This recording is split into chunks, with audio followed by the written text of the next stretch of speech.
العالمين. وقال تعالى في شأن حبيبه ومحبوبه ومعصومه ومعشوقه مخبرا وآمرا: إن الله وملائكته يصلون على النبي يا أيها الذين آمنوا صلوا عليه وسلموا تسليما. بسم الله الحمد لله الصلاة والسلام عليك يا رسول الله. بسم الله الصلاة والسلام عليك يا رسول الله. الصلاة على النبي والسلام على الرسول الشفيع الأبطاحي ومحمد عربي. اللهم صل على سيدنا مولانا محمد وعلى آل سيدنا مولانا मेरे आका मेरे मौला बहुत दूर से आया हो, नजर मुझ पर करम का हो, मेरी किस्मत उजाला हो। अल्लाहुम्मा सल्ली अला सय्यिदिना मौलाना मुहम्मद वअला आलि सय्यिदिना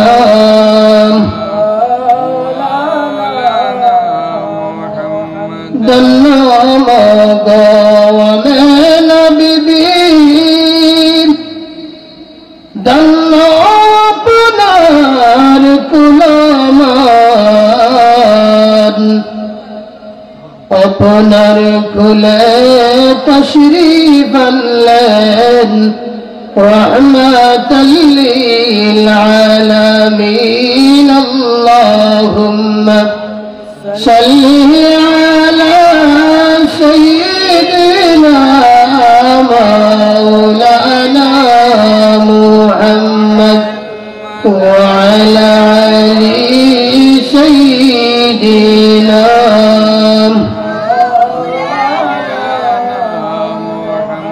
ला इलाहा इल्लल्लाह ला इलाहा इल्लल्लाह ला इलाहा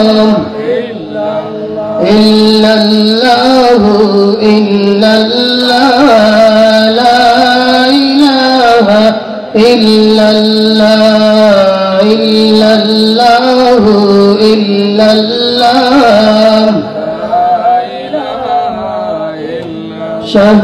শাহজালালের মামা জান স্বল্প মাটি করলেন দান। শাহজালালের মামা জান স্বল্প মাটি করলেন দান।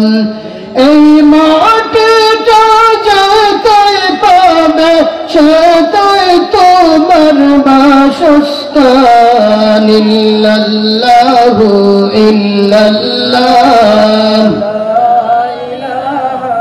ইল্লাল্লাহ ইল্লাল্লাহু ইল্লাল্লাহ। ইউসুফ নবীর বায়রা কুয়ায় দিল ফেলিয়া। ইউসুফনা বীরবায়রা কুয়াই দিল ফেলিয়া আল্লাহ পাকে তারে মিশর বাদশা বানাইলা ইল্লাল্লাহু ইল্লাল্লাহ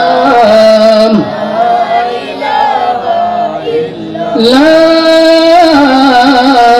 ইলাহা ইল্লাল্লাহু মুহাম্মাদুর রাসূলুল্লাহ সাল্লাল্লাহু আলাইহি ওয়াসাল্লাম। অধ্যকার ঐতিহ্যবাহী দ্বীনি বিদ্যাপীঠ গুপ্তরগাঁও হাফিজিয়া মাদ্রাসার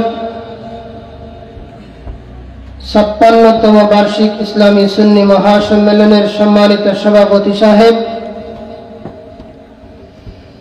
সম্মানিত প্রধান অতিথি সাহেব, হযরত উলামায়ে কেরাম, আমার সামনে উপস্থিত আল্লাহ প্রেমিক, রাসূল প্রেমিক, দিনদার, পরহেজগার, আল্লাহওয়ালা, মুত্তাকি, মুসল্লিয়ানে কেরাম, মুরব্বিয়ানে আযম, পর্দানিশী, পর্দার অন্তরালে অবস্থানরত আমার শ্রদ্ধা সম্মানিত মা বোনেরা, আমরা সর্বপ্রথম মহান রব্বুল ইজ্জত ওয়াল জালালের দরবারে, আল্লাহর আলিশান দরবারে লক্ষ কোটি কালিমাতে শুকর জানাই যে মহান রব্বুল আলামিন আমরার এই পবিত্র জান্নাতি বাগান আওয়ার বাওয়ার আলোচনা করার এবং শোনার তৌফিক দান করছেন। এজন্য রব্বুল ইজ্জত ওয়াল জালালের দরবারে অসংখ্য গণিত কালিমাতে শুকর জানাই। তাই মনের সবটুকু আবেগ, অনুভূতি, ভালোবাসা একমাত্র আল্লাহর জন্য উজাড় করে হৃদয়ের গভীর থেকে জবান খুলে আওয়াজ দেওয়া হয় আলহামদুলিল্লাহ।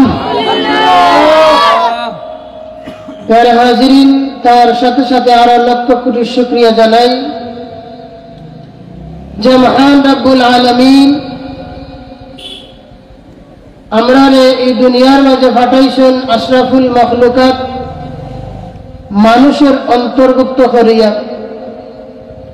আল্লাহ রাব্বুল আলামিন চাইলে আমরা অন্য কোন জানোয়ার বানাইয়া পাঠাইতে পারতাম, কিন্তু আল্লাহ আমরার প্রতি দয়া করিয়া, মায়া করিয়া আমরা অন্য কোন জানোয়ারের অন্তর্ভুক্ত না করিয়া আশরাফুল মখলুকাত মানুষের অন্তর্ভুক্ত করিয়া পাঠাইছে। শুধু তা নয়, আল্লাহ রাব্বুল আলামিনে আমরা এমন এক নবীর উম্মত বানাইয়া পাঠাইছেন, যেই নবীর উম্মত হওয়ার লাগি আমরার নবীর আগে যত নবী রাসূল হল আইছেন সকল নবী রাসূল হলে আশা করছেন, আকাঙ্ক্ষা করছেন, দোয়া করছেন। তো বিনা দোয়ায় আল্লাহ সেই আখেরি জামানার সর্বশ্রেষ্ঠ নবীর সর্বশ্রেষ্ঠ উম্মত হিসাবে এই জগতে পাঠাইছেন। এজন্য আবারও আমরা রব্বুল ইজ্জত ওয়াল জালালের দরবারে অসংখ্য গণিত শুকরিয়া জানাই। আবারও আওয়াজ দিয়ে জুড়ে হয় আলহামদুলিল্লাহ। প্যারে হাজিরিন, তার সাথে সাথে লক্ষ কোটি তার চেয়ে বেশি দুরূদ ও সালাম পেশ করছি আকায়ে মাওলা তাজদারে মদিনা নূরে মুজাসসাম হুজুর আকরাম রাসূলুল আরবি সাইয়্যিদুল মুরসালিন জনাবে মুহাম্মদুর রাসূলুল্লাহ সাল্লাল্লাহু আলাইহি ওয়াসাল্লামের প্রতি আমরা সকলে একবার উচ্চ আওয়াজে মহব্বতের সুরে হয় সাল্লাল্লাহু আলাইহি ওয়াসাল্লাম। প্রিয় হাজিরিন, আমি আপনাদের সামনে কুরআনুল কারীমের সূরা বনী ইসরাঈল থেকে একটা আয়াতে কারিমা তিলাওয়াত করছি। ইনশাআল্লাহ আল্লাহ তৌফিক দিলে এই আয়াতের আলোকে কিছু আলোচনা হইব। ওয়া মা তাওফীকি ইল্লা বিল্লাহ আলাইহি তাওয়াক্কালতু ইলাইহি আনিব। প্রিয় হাজিরিন, আজকে রজব মাসের 25 তারিখ। এই মাস বরকতপূর্ণ একটা মাস। হাদিস শরীফের মাঝে আছে, রাসূলুল্লাহ ফরমায়েন এই মাস আল্লাহর মাস। তো গুরুত্বপূর্ণ একটা মাস। আর এই মাসে আল্লাহ রাব্বুল আলামিনে রাসূলুল্লাহর একটা মুজিজা প্রকাশিত করছেন। রাসূলুল্লাহর অসংখ্য গণিত মুজিজার মধ্যে থেকে যে সমস্ত মুজিজাগুলা শ্রেষ্ঠ শ্রেষ্ঠ মুজিজা আছে এর মাঝে একটা মুজিজা হইল গিয়া পবিত্র মেরাজ।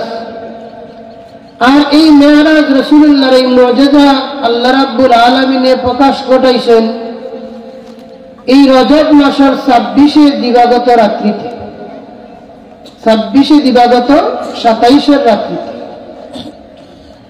তো ইনশাআল্লাহ আল্লাহ তৌফিক দিলে মেরাজ সম্পর্কে কিছু আলোচনা করব, যেহেতু একবারে সন্নিকটে এই মেরাজের রজনী আমরা সামনে, তাই এই বিষয়ে কিছু আলোচনা করব। আর এই বিষয়ে আলোচনা করা বর্তমান সময়ে অত্যন্ত জরুরি, কারণ আমরা কিছু ফিতনাবাজ মানুষে বিভিন্ন লাগান বক্তব্য দিয়া বুঝাইয়া এমনভাবে বিভ্রান্তিকর মাঝে ফেলাইছেন, সঠিক কোনটা আর নহল কোনটা আর আসল কোনটা বোঝা বড় মুশকিল। এমন সুন্দর দাসা উসা লাগাইয়া একবারে নতুন কন্যা বেদিন তো লাগান উফরে উন্না রহান দিয়া যে সুন্দর চ্যানেলের মাঝে বইয়া বুঝায় মানুষে বুঝাইয়া বুঝাইয়া মানুষের ইমান নষ্ট হচ্ছে। এই মেরাজ এত স্পষ্ট একটা বিষয়, এটা সরাসরি কুরআনুল কারীমের রিওয়ায়াত, আল্লাহ জানাইয়া দিয়েছেন। ও স্পষ্ট একটা বিষয়ের মাঝেও কিছু এমনভাবে আমরা বুঝাইয়া বিভ্রান্তি করে মাঝে ফেলা কইতে কইতে হয় রাসূলুল্লাহর মেরাজ স্বপ্ন যুগে হয়েছে। নাউযুবিল্লাহ। এমনকি কিছু মানুষে বুঝায় যে রাসূলুল্লাহর মেরাজ রূহ জগৎ হয়েছে, আবার কেউ কাল্পনিক ভাবে হয়েছে। নাউযুবিল্লাহ। আর আহলে সুন্নাত ওয়াল জামাতের আকীদা বিশ্বাস হইল রাসূলুল্লাহর মেরাজ শ্বশুর হয়েছে। সুবহানাল্লাহ। এখন মুখে কইলেই তো নাই, স্বপ্ন যুগে হয়েছে আর শ্বশুরে হয়েছে না রূহ জগৎ হয়েছে, এটা কোরআন এবং হাদিস থেকে আমরা বুঝালাম। কোরআন, সুন্নাহ, ইজমা এবং কিয়াস এগুলার ভিত্তিতে যদি আমরা পাই রাসূলুল্লাহর মেরাজ শ্বশুরে হয়েছে তা আমরাও মানি, আর যদি না পাই তো আমরাও মানতাম না। ঠিক আছে নাকি? অবশ্যই কোরআন এবং হাদিসের মাঝে স্পষ্ট ভাষায় রাসূলুল্লাহর মেরাজ শ্বশুরে হয়েছে তা প্রমাণিত আছে। সুবহানাল্লাহ। যত মত, যত পথ, যত উক্তি আর যুক্তি আছে, সমস্ত উক্তি যুক্তির সমাধান কোরআনুল কারীমের একটা আয়াত থেকে পাওয়া যায়। আল্লাহ রাব্বুল আলামিন কোরআনুল কারীমের মাঝে রাসূলুল্লাহর মেরাজের কথা জানাইয়া দিয়েছেন এমন ভাবে, এই আয়াতের তাফসীর করিয়া যুগ শ্রেষ্ঠ যুগে যুগে বড় বড় তাফসীর কারকরা তাফসীর করিয়া এই সমস্ত বিভ্রান্তিকর সমাধান দিয়া গেছেন। আজকে যারা কইরা রাসূলুল্লাহর মেরাজ স্বপ্ন যুগে হয়েছে, এই সমস্ত জবাব আজকে আর নয়া করে দেওয়া দরকার নাই। আজ থেকে হাজার হাজার বছর আগে, শত শত বছর আগে এরা কিতা করছেন, উলামায়ে কেরাম এর জবাব তাফসীরের মাঝে লিখিয়া গেছে। আল্লাহ রাব্বুল আলামিন আয়াত নাযিল করে জানালেন, সুবহানাল্লাযী ইসরা বিআবদিহি লাইলাম মিনাল মাসজিদিল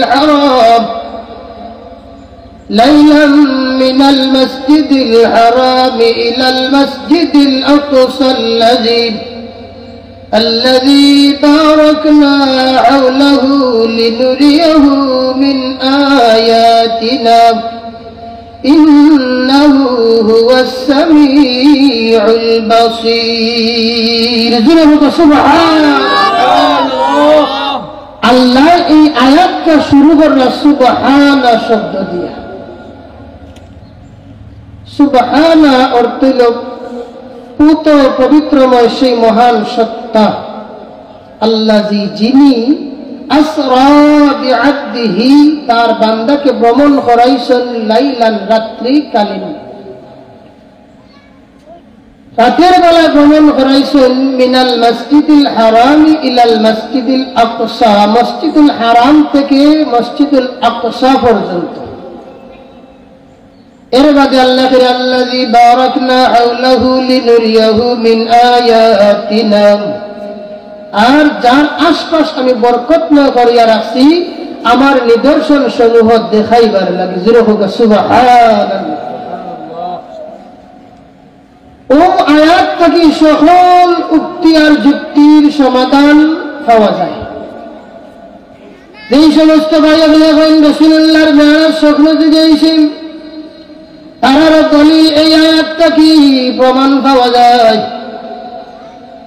যেই সমস্ত ভাইয়েরা রূহ জগৎ তারা জবাব হয় এই আয়াতটা কি। তাফসীর করা হলো, তাফসীর লেখন আল্লাহ রাব্বুল আলামিন এই আয়াতটা শুরু করছেন সুবহানা শব্দ দিয়ে। চাইলে তো আল্লাহ অন্য কোন শব্দ দিয়ে শুরু করতে পারতেন, কিন্তু ইনি সুবহানা শব্দ ব্যবহার করেন। এই সুবহানা শব্দটা ব্যবহার করায় তাফসীর করা হলে বিরাট লম্বা তাফসীর করার সুযোগ পেয়েছে। আর আল্লাহ ইকান দ্বারা এই সমস্ত বিভ্রান্তিকর্তাকে আমরা বাঁচবার লাগে আল্লাহ সুযোগ করিয়া দিছে বুঝার জন্য। এইভাবে আল্লাহ রাব্বুল আলামিনে আমরা এমন একটা সুযোগ দিচ্ছেন সুবহানা শব্দ উল্লেখ করে। কিভাবে? সুবহানা শব্দটা হলো গিয়া আশ্চর্যজনক, বিস্ময়বোধক এটা শব্দ। বিস্ময়বোধক শব্দ আল্লাহ যেহেতু মেরাজের আগে ব্যবহার করছেন, তাই যুগশ্রেষ্ঠ তাফসীর করা হলে তাফসীর লেখেন তো অবশ্যই রাসূলুল্লাহর মেরাজ আশ্চর্যজনক এবং বিস্ময়বোধক। জিরো হোক সুবহানাল্লাহ। সুবহানাল্লাহ।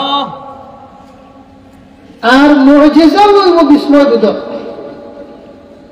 মুজিজা হইল, মুজিজা শব্দের অর্থ হইল অক্ষম করিয়া দেওয়া, যেটা সবার পক্ষে সক্ষম নাই। অক্ষম একটা বিষয়, এমন একটা বিষয় যদি খের গেছ তাকে প্রকাশিত হয়, যদি নবীর গেছ তাকে প্রকাশিত হয় তাহলে এটা মুজিজা। আর নবী ছাড়া অন্য কোন নেককার বান্দা ওনার কাছ থেকে প্রকাশিত হয় তাহলে এটা কারামত। তাহলে বুঝলাম রাসূলুল্লাহর মেরাজটা হইছে বিস্ময়বোধক, আশ্চর্যজনক। কুরআনুল কারীমের এই শব্দটাকে তাফসীর করছেন। এখন আশ্চর্যবোধক কিভাবে হইব? স্বপ্ন যুগে হইলে আশ্চর্যজনক, না রূহ জগতে হইলে আশ্চর্যজনক, না কাল্পনিক ভাবে হইলে আশ্চর্যজনক, না সশরীর হইলে আশ্চর্যজনক? অবশ্যই সশরীর হইলে আশ্চর্যজনক। কারণ স্বপ্ন যুগে যে কেউ এক জায়গা থাকে আর এক জায়গা যাইতে পারে।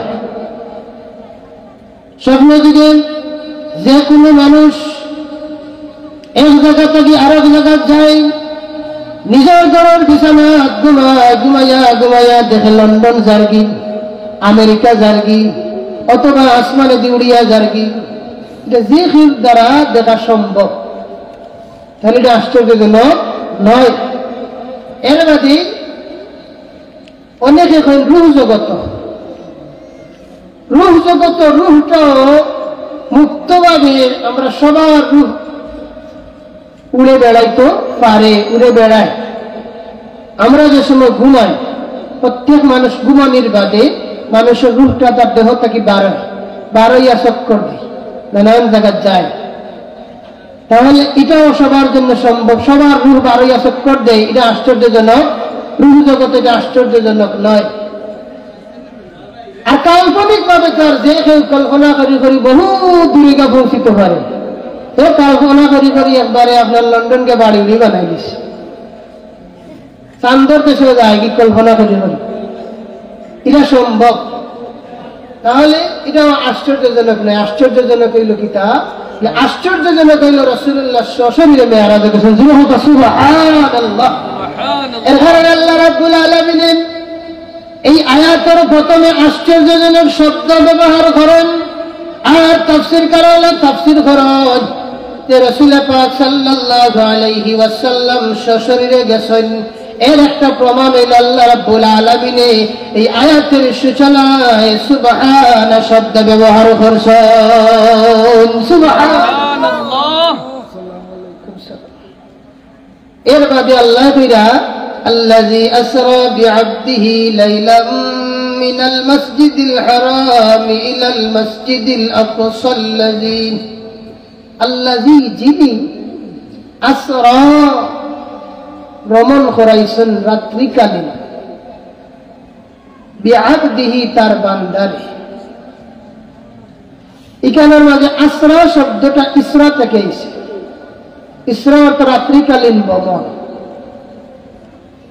রাত্রিকালীন ভ্রমণ যেটা এই রাসূলুল্লাহর মেরাজকে দুই ভাগে ভাগ করা হয়েছে। প্রথম অংশ মসজিদুল হারাম থেকে মসজিদুল আকসা পর্যন্ত এটা ইসরা হওয়া হয়, আর মসজিদুল আকসা থেকে ঊর্ধ্বগমন আরশে মুআল্লা আল্লাহর সঙ্গে সাক্ষাৎ এই অংশরে মেরাজ হওয়া হয়। আল্লাহ রাব্বুল আলামিন এখানে আসরা শব্দটা উল্লেখ করলাম রাত্রিকালীন ভ্রমণ। এর বাদে আবার আল্লাহ লাইলান শব্দটা এই আয়াতে ব্যবহার করছেন।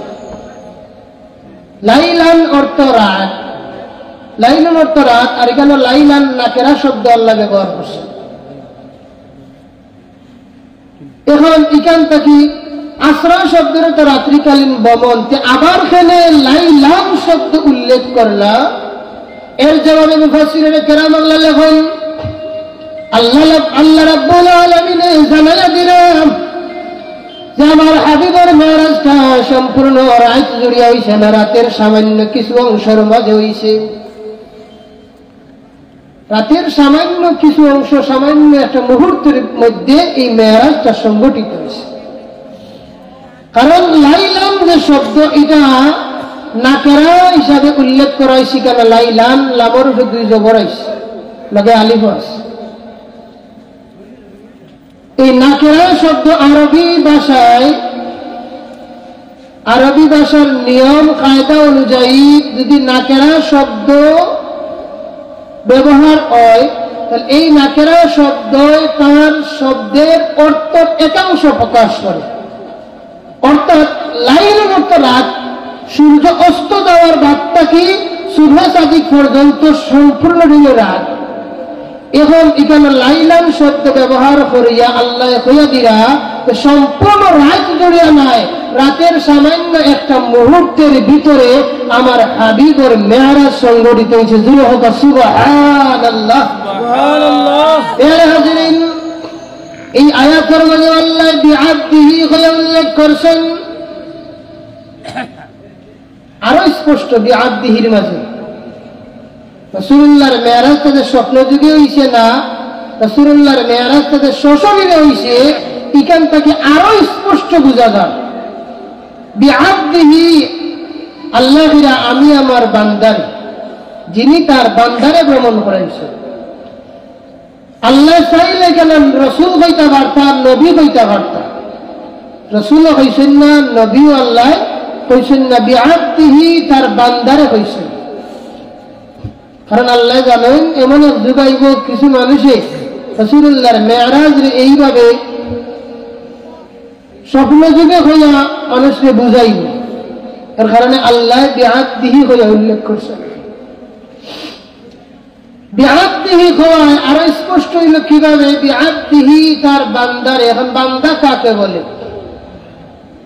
বান্দা রূহ আর জিসিম উভয়টার নাম বান্দা, শুধুমাত্র রূহের নাম বান্দা নয়, আর শুধুমাত্র জিসিমের নামও বান্দা নয়।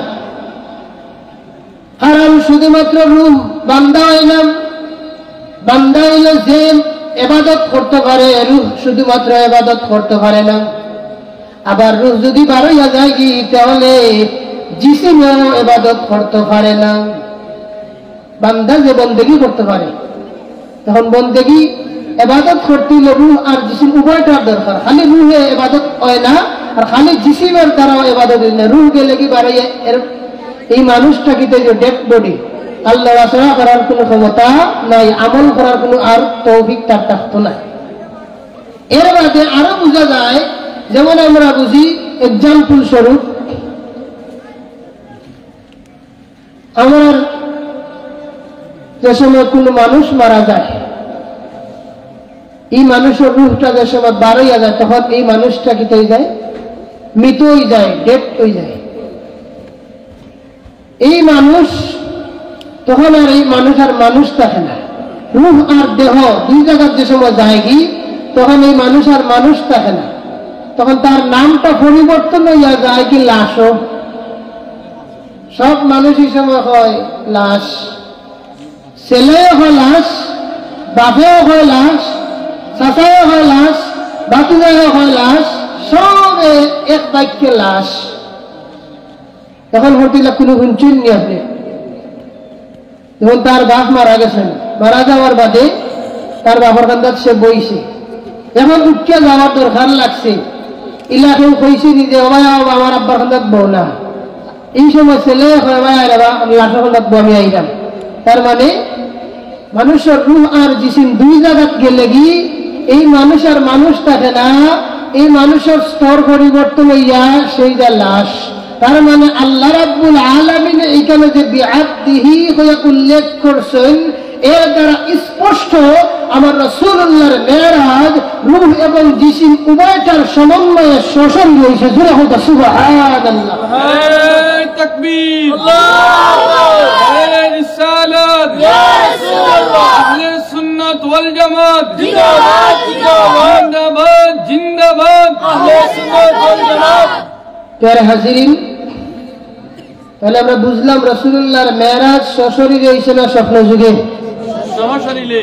আরো জোরে কথা, সশরীরে না স্বপ্ন যুগে? সশরীরে। যারা আমরা বুঝাইব এখন কিন্তু স্বপ্ন যুগের পক্ষে যারা এরা কিন্তু বড় মুক্তভাবে মাঠে, এরা বহুত দিন বন্দী আছে, এখন মুক্তভাবে মারতে পারে। সুতরাং ইমান এখন সিনিয়া নিব, তারা সুযোগ পাইছে ইমান সিনিয়া নিবার। সাবধান তারার তাকি আপনারা প্রত্যেক আমরা সাবধান থাকতাম। এরা এমন ভাবে বুঝাইব আপনি বুঝার কোন কুদরত নাই, আপনি বলবেন ঠিক তো হয় কিলা বুঝাইব, কিলা আপনার ইমান নষ্ট করবো বুঝাইতে। একটা উদাহরণ, যেমন এই প্রসঙ্গত না কিন্তু ইমান কিভাবে নিব ওটা বুঝাইতে গিয়া একটা উদাহরণ হইলাম। যেমন তারা হইব মুসা আলাইহিস সালাম ফেরাউনকে দৌড়াইয়া লইয়া গেলা, আর ফেরাউন নীল নদের মাঝখানে গেলা, যাওয়ার বাদে ফানিয়ে কিতে গেল। মুসা আলাইহিস সালাম আগে গেলা আর যাইতেও রাস্তা তৈরি হয়ে গেল। এরপরে ফেরাউন গেল, ফেরাউন যাওয়ার বাদে ফানিয়ে সাফাবারি মারি দিল। আচ্ছা, এখানে তো সত্য, কিন্তু ওনার মধ্যে বিরাট একটা বিষয় লুকাইয়া রাখি দিছে। কিতা লুকাইছে? তারা খবর কিভাবে বুঝায় যে মুসা আলাইহিস সালাম গেলা, যাওয়ার বাদে নীল নদের মাঝে রাস্তা হয়ে গেল। এর বাদে মুসা আলাইহিস সালাম পার হয়ে গেল রাস্তা দিয়া, ফেরাউন গেল যাওয়ার মাঝখানে, যাওয়ার মধ্যে ফাইনে চাপা দিয়া কিতা করলো, তাহলে ধ্বংস করে দিচ্ছে ফেরাউন রে। ও লুকাইছে কিতা? এটা নবীর মুজিজা লুকাই দিছে। মুসা আলাইহিস সালাম যাওয়ার বাদে রাস্তা হয়েছিলি না, আল্লাহ বলেন মুসা তোমার লাঠি দ্বারা পানির মধ্যে আঘাত করো, আঘাত করার সঙ্গে সঙ্গে আল্লাহ তখন রাস্তা করিয়ে দিলা। ওদের লাঠি দ্বারা আঘাত করা গেল নবীর মুজিজা, ও মুজিজারে তারা লুকাই নাই। সুতরাং এইভাবে আপনারা বুঝে আপনি বুঝতে পারবেন তবে ঠিক আছে, সে কইছে ঠিক আছে, এটা তো কোরআনে আছে, কিন্তু এদের মাঝে নবীর মুজিজা লুকাই দিছে। এইভাবে তারা আমরা মানে ইমানটাকে সরায়, এইভাবে আমরা বিভ্রান্তির মাঝে ফালায়। আর সাধারণ মুসলমান যারা যারা স্কুল কলেজে পড়ছেন, জেনারেল শিক্ষা শিক্ষিত, বেড়া তো সুন্দরও হয়েছে, খবরও কারণে বয়ান শুনবার সময় বুঝিয়ে শুনিয়া শুনবেন। আপনি খার বয়ান শুনবেন, আপনার ইমানের কিতাব 2012টা বাজাইলেন, আপনি খুব সজাগ দৃষ্টি রাখা লাগবে। হাজিরিন, তো আমি খোয়াত আসলাম যে আল্লাহ রাব্বুল আলামিন রাসূলুল্লাহর মেরাজ ঘটাইছেন কিভাবে? স্বপ্ন যুগে। এর বাদে আল্লাহ ফেরাও মিনাল মসজিদুল হারাম ইলাল মসজিদুল আকসা, মসজিদুল হারাম থেকে মসজিদুল আকসা পর্যন্ত। হাজিরিন, মসজিদুল হারাম রাসূল পাক সাল্লাল্লাহু আলাইহি ওয়াসাল্লামের মেরাজের সূচনা হইছে কোরআনুল কারীমের এই বর্ণনা থেকে আমরা পাইলাম মসজিদুল হারাম থেকে। কিন্তু রাসূলুল্লাহর হাদিসের মাঝে আছে রাসূলুল্লাহর মেরাজের সূচনা হইছে রাসূলুল্লাহর একজন আত্মীয় উম্মে হানির ঘর থেকে। আরেকটা বর্ণনা আছে রাসূলুল্লাহর মেরাজের সূচনা হয়েছে কাবা ঘরের হাতিম থেকে, আরেকটা সূচনা আছে মসজিদুল হারাম থেকে। এখন সবটি কিভাবে?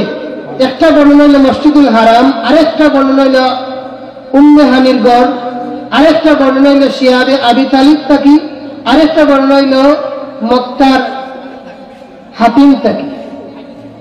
সব বর্ণনার সমন্বয় করিয়া মুহাদ্দিসিনে কেরাম হলে লেখছেন যে সব বর্ণনাও সঠিক। কিভাবে সঠিক? যেমন উদাহরণস্বরূপ, যেমন একজন মানুষ আইল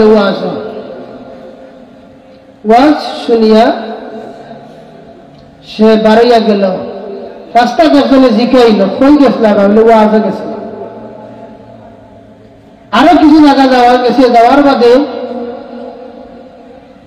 আরো জনে জিকাইল কই গেছিলাম, আমি গেছিলাম গুস্তগাঁও মাদ্রাসা। আরো কিছু জায়গা গেছে, যাওয়ার বাদে আরো জনে জিকাইল কই গেছিলাম গুস্তগাঁও। এখন সবটি কিতাব বেটার বর্ণনা ভুলনি, বেটা কিন্তু জবাব দিচ্ছে তিনটা। একটা হয়েছে ওয়াজও খান্দার, আর একটা কিছু দূরে যাওয়ার বাদে হয়েছে গুস্তগাঁও মাদ্রাসা, আরো কিছু যাওয়ার বাদে ডাইরেক্ট হয়েছে গুস্তগাঁও। বর্ণনা তিনটা হয়েছে না, তিনটা সঠিক। কারণ গুস্তগাঁও গ্রামের ভিতরে গুস্তগাঁও মাদ্রাসা, আর মাদ্রাসার মাঠেও কিতাব ওয়াজ। সুতরাং বেটার বর্ণনা যদিও তিন লাগান, তিনটা অঠিক না, তিনটাও সঠিক। ঠিক তেমনি ভাবে যদিও ভাবা যায় কয়েকটা বর্ণনা সবটি সঠিক। কারণ রাসূলুল্লাহ আত্মীয় যে উম্মে হানির গড়টা আছে শিয়াবে আবি তালিবের এরিয়ার ভিতরে, আর শিয়াবে আবি তালিব আছে মক্কার হাতিমর নিকটবর্তী স্থান। আর মসজিদুল হারামত যে বর্ণনা এটাই লিখিয়া রাসূলুল্লাহর সবকে সদর করার লাগি মসজিদুল হারামে লইয়া হয়েছে। সুতরাং সব বর্ণনাও সঠিক। তাহলে কিতা বুঝলাম? রাসূলুল্লাহর মেরাজের সূচনা হয়েছে রাসূলুল্লাহর আত্মীয় উম্মে হানির গড় থাকি, এরপরে মসজিদুল হারাম সবকে সদর করিয়া রাসূলুল্লাহর মেরাজের যাত্রা শুরু। জিবরাইল আলাইহিস সালাম রাসূলুল্লাহর মেরাজ লইয়া যাইবার লাগি বুরাক লইয়া জান্নাত থেকে বুরাক। এই সময় জিবরাইল আলাইহিস সালাম বলেন, ইয়া রাসূলুল্লাহ, ইয়া হাবিবাল্লাহ, আপনি এই বুরাকের পিঠে সওয়ার হন। এই সময় রাসূলুল্লাহ বুরাকে উঠতা, এখন বুরাকে নড়াচড়া শুরু করছে। জিবরাইল আলাইহিস সালাম বুরাকে ডাকিয়া বলেন, ও বুরাক, তুমি যে নড়াচড়া করো জানি তুমি কার সাথে বিয়াদবি করো নাই? আজকে যে ব্যক্তি তোমার পিঠে আরোহিত হইলাম, তোমার সৃষ্টি থেকে এখন পর্যন্ত এর চাইতে উত্তম দামি কোন ব্যক্তি তোমার পিঠে উঠছেন না, তুমি বিয়াদবি করিও না, খবরদার। আল্লাহ তখন বুরাকের জবান খুলিয়া দিলেন। বুরাকে হয়, আল্লাহর ফেরেশতা জিবরাইল, আমি রাসূলুল্লাহর সঙ্গে বিয়াদবি করবার লাগি নড়াচড়া করলাম না, আমি রাসূলুল্লাহর কাছ থেকে একটা ওয়াদা লইবার লাগি নড়াচড়া করলাম। সুবহানাল্লাহ। প্রিয় হাজিরিন, এই সময় বুরাকে জবান খুলিয়া হইল যে আল্লাহর ফেরেশতা জিবরাইল, আমি রাসূলুল্লাহর কাছ থেকে ওয়াদা লইতাম চাই, আজকে যেইভাবে রাসূলুল্লাহ আমার পিঠে আরোহিত হইয়া আমার উপরে সোয়ার হইয়া আমার দণ্ড করবা, রোজ হাসরের ময়দানে রাসূলুল্লাহর যে সময় বাহনের প্রয়োজন হইব, তখন যেন আমার পিঠে সোয়ার হইয়া আমার দণ্ড হরণ। এর হাজিরিন, রাসূলুল্লাহ বুরাককে ওয়াদা দেন। বুরাক তখন শান্ত হয়। রাসূল পাক সাল্লাল্লাহু আলাইহি ওয়াসাল্লাম বুরাকের পিঠে সোয়ার হইয়া যাত্রা শুরু করেন। এরপরে কিতা কিতা ঘটে বাইহাকি শরীফের হাদিসের মাঝে বর্ণনা আছে, রাসূলুল্লাহর সময় বুরাকের পিঠে সোয়ার হইয়া অগ্রসর হইতে লাগেন। বাইহাকি শরীফের হাদিস হযরত শাদ্দাদ বিন দাউস থেকে বর্ণিত। রাসূলুল্লাহ ফরমায়েন, আমি বুরাকের পিঠে সোয়ার হইয়া কিছু জায়গা গেলাম, কিছু জায়গা অতিক্রম করলাম। অতিক্রম করার বাদে দেখি লম্বা লম্বা খেজুর গাছ দেখা যায়। অসংখ্য করে তো খেজুর গাছের বৃক্ষরাজি দেখালেন। এই খেজুর গাছ দেখলাম, এই সময় জিবরাইল আলাইহিস সালাম এখন ইয়া রাসূলুল্লাহ ইয়া হাবিবাল্লাহ আপনি এই জায়গাতে অবতরণ করুক এবং এই জায়গার 2 রাকাত নামাজ আদায় করুক।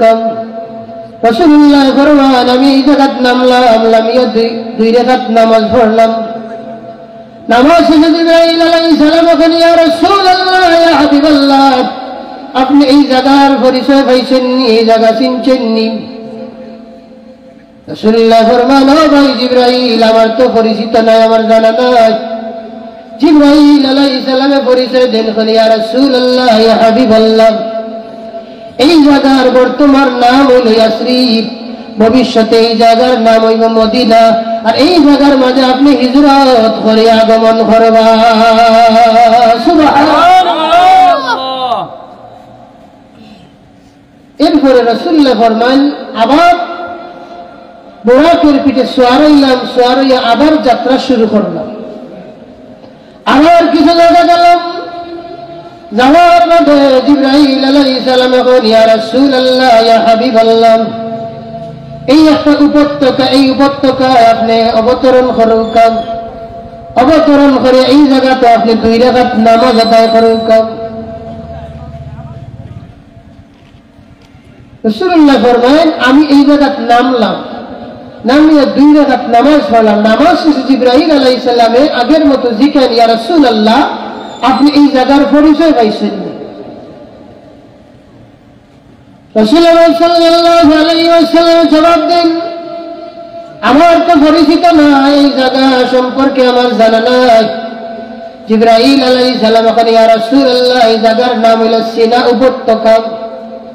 এই জায়গায় একটা বৃক্ষ আছিল, আর এই বৃক্ষর নিকটে দাঁড়াইয়া দাঁড়াইয়া আল্লাহর নবী মুসা আলাইহিস সালাম আল্লাহর সঙ্গে কথা কইতাম। আপনি এই মুসা আলাইহিস সালামের কথা কওয়ার যে জায়গা, এই জায়গার মাঝে আপনি হুজুর পাক সাল্লাল্লাহু আলাইহি ওয়াসাল্লাম ফরমান এর বাদে আবার